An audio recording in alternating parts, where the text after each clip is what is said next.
I'm Sergeant Ramsey. I'm the one that called you. Thank you for coming. I'm sorry to call you. Listen, we had a report of a disturbance at your house, and there were shots fired. Is your husband Michael? Okay, I'm sorry to tell you, man. He's been killed. He's been killed, man. I'm sorry. No, he's not. Listen. No. Try to calm down. No. Such a devastating scene, isn't it? A woman saying goodbye to the person closest to her. But nothing is as it seems. Let me tell you a little secret. The crying woman in this video, Dalia Dippolito, knew this was going to happen because she was the one who hired a hitman to kill her husband.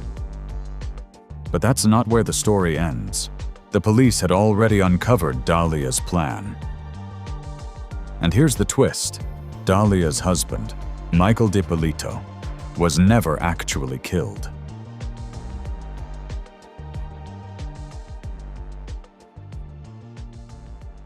It was an ordinary night in Florida. Dalia and Michael's paths crossed at an escort club in Florida.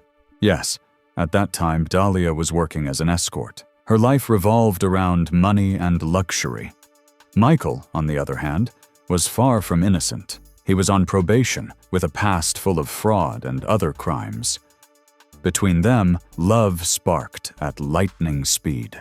Just 5 days after finalizing his divorce from his first wife, Michael married Dalia. This whirlwind wedding sent shockwaves through their circle, but for them, the only thing that mattered was moving forward together.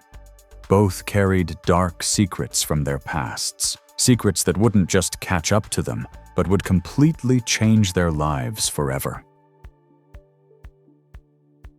A real storm had begun brewing in Michael and Dalia's life. One night, after an ordinary dinner, police suddenly raided Michael's car. Drugs were found inside, but Michael was lucky. His blood test came back clean, and he was released. However, this was only the beginning. Days later, Michael realized that an unknown substance had been mixed into his drink. He felt weak, ill, and exhausted. The strangest part? The person who had given him that drink was the one closest to him, his wife, Dalia. Then came a series of police raids. Since Michael was on probation, even the smallest mistake could send him straight back to prison. Desperate to protect his life and his assets, Michael transferred ownership of his $250,000 home into his wife's name. But behind all these dark schemes was only one person, the woman he trusted the most, Dalia. And her goal was clear and ruthless, to take Michael's entire fortune. After all her smaller schemes had failed, a far darker idea began to take root in Dalia's mind, to get rid of Michael entirely. That way, nothing would stand in her way, and the entire fortune would change hands with a single signature.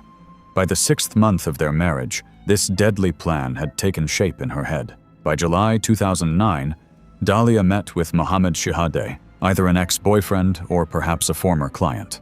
The conversation quickly shifted to its real purpose. She asked him to find a hitman. At first, Mohammed thought it was a sick joke, but when he saw the seriousness in Dalia's eyes, he was alarmed.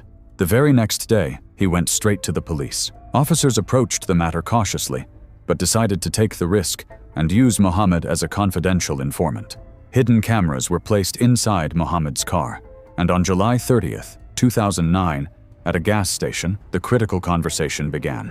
The camera recorded everything. So, okay, after he killed his mom, is not going to be suspicious of you or anything like that? Why me? Like, do you know about killing somebody? Come on. I mean, that's, nobody's going to be able to point a finger at me. Calmly, Dalia asks how the job would proceed. Mohammed tells her he's found someone. Dalia takes cash out of her purse for the purchase of a gun, and she's even brought photos of Michael. By now, the police had no doubts. The second phase of the plan was set in motion. Dalia would be introduced to the hitman, but this hitman was actually experienced undercover officer Whitey Jean. On August 1st, 2009, they met in a parking lot. Again, the cameras captured it all.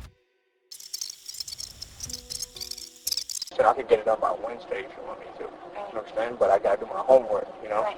I gotta, know exactly where the place is and how to get out of there, how to get in and out, you understand, what the neighbors want. I gotta call the cops. If we go ahead and we do it, at the house, how Or- soon could you do it? And I what could do it Wednesday morning at the house, because I was looking in the newspapers here. There's been a lot of burglaries in this area. All right, it's not uncommon for someone to break into a house. Okay, it's gonna be like I break into the house. Didn't think he was gonna be home because everybody works in the daytime. Right. I'm gonna think he's at work. Boom, he's not at work. Then he gets two in the head. That's it. I take a couple things with me, break a couple windows, make it look like a robbery that went bad. It's all over. I'm gone out of there. You understand? Police gonna be asking you questions, although they know it's gonna be obvious what it is, and they already know. You know what I mean? But they're gonna ask questions, because that's how they gotta do it. Right. Understand? Because I don't know how well you handle pressure. Understand? I don't know, because I don't want. No, I'm not gonna, I'm a lot tougher than what I look. I know you see me and you're like, oh, what a cute little girl, whatever. But I'm not. Which is why I said that, between now and when it's done, you're not going to have an option to change your mind. Even if you change your mind, I'm talking to him. There's no changing, there's no, I'm determined definitely already. I'm positive, 5,000% sure, I was stressing. Dalia agreed to pay $7,000 to have her husband killed. Michael's fate seemed sealed on paper. But fate had another plan, because Dalia still had no idea that the man she was speaking to was actually undercover cop Whitey Jean. Dalia knew there was no turning back. She left the house early, confident that the hitman would carry out the job while she was at the gym. But there was one crucial detail she didn't know. This time, the entire game was under police control. The moment Dalia stepped out of the house, the operation began. First priority, Michael Dippolito's safety. Officers told Michael everything, that his own wife had been plotting his death. Shock washed over him. Then, the stage was set. Yellow crime scene tape surrounded the house, police lights flashed across the street, and forensic teams appeared to collect evidence. Everything was part of an elaborate theater for when Dalia returned home. And then, the moment came. The phone rang. On the other end, a police officer's cold voice said, "There's been an emergency involving your husband. You need to come home immediately." Dalia rushed back in panic, only to face the biggest shock of her life. I'm Sergeant Ramsey. I'm the one that called you. Thank you for coming. I'm sorry to call you.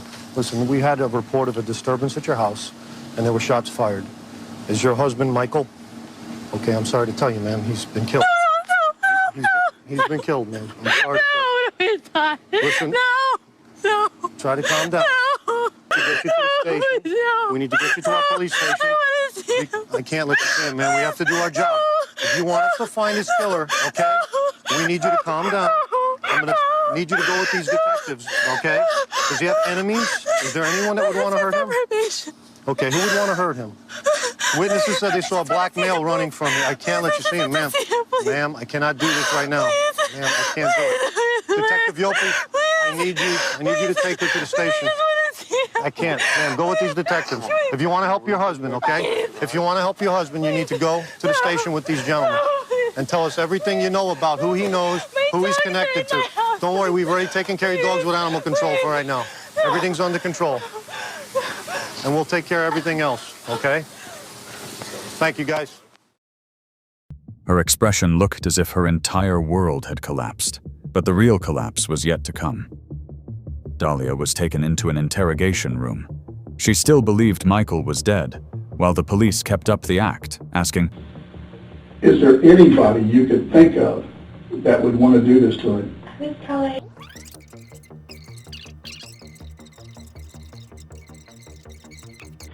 Now, you know that I advised you of your rights, right? Okay. The game's over with. Okay? There's no more games with you and I. Now we're going to get down to serious business. I want to know if you know this guy. Then the door opened. In walked Whitey Jean, the supposed hitman. You know who this guy is? No, You've never seen him before? I've never seen him before, ever. Do you know her? Put your head up and look at her. Put your head up. I've never seen him. What were you doing coming out of her house? Get him out of here. Moments later, Whitey Jean was escorted out, and the act was over. You're going to jail today for solicitation of murder. You're under arrest. That's an undercover police officer. We filmed everything that you did, recorded everything that you did. You're going to jail for solicitation of first-degree murder of your husband. I didn't do anything. Did you hear what I just told you? I heard what you said, but I didn't do Everything, anything. listen to me. Everything has been recorded. You were photographed in the convertible when you sat in his car in the front of CVS. What do you want to do? What do you want to do here? I didn't do Dalia? anything. Listen to I me. didn't do anything. You're going I to didn't jail. do anything, please. I didn't do anything. Tell me you didn't do anything. I didn't do anything. You're going to jail today. As soon as I'm done, they're going to come in here and handcuff you and take you to the Palm Beach County Jail, book you for solicitation of first-degree murder on your husband. Your husband is well and alive. Thank God. Oh, yeah, thank God. Please? Can I see him? No, he doesn't want to see you. I so wanted to see him. He doesn't want to see you. Please. You better quit your plan. Listen to me. I want you to quit your acting and get this over with. I'm not. Yes, you are. Okay. You know what? You need a real good attorney. You need a real good attorney because we're going to show them the film where you say you're 5,000% sure you want him dead. You think I made that up? That's when she realized the truth. The only life she had managed to destroy was her own freedom. That day, Dalia Dippolito didn't leave the police station, at least not for several hours. Later, she was released on a $25,000 bond. But this was only the quiet before the storm. In 2011, at her first trial, the jury delivered a harsh verdict. Guilty of first-degree solicitation to commit murder, 20 years in prison. But in 2014, the appeals court overturned the conviction, and Dalia was placed under house arrest. A second chance had arrived. In 2016, during the second trial, the jury was split. 3 voted guilty, 3 not guilty. Dalia walked free once again. Later that year, she gave birth to a child whose father remains unknown. By 2017, at the third trial, new secrets began to surface. In the very first months of their marriage, she had secretly withdrawn $100,000 from Michael's account. And early in the marriage, she was still involved with Mike, believed to be her former lover. At this point, it wasn't just about a murder plot. It was a life woven with betrayal, theft, and lies.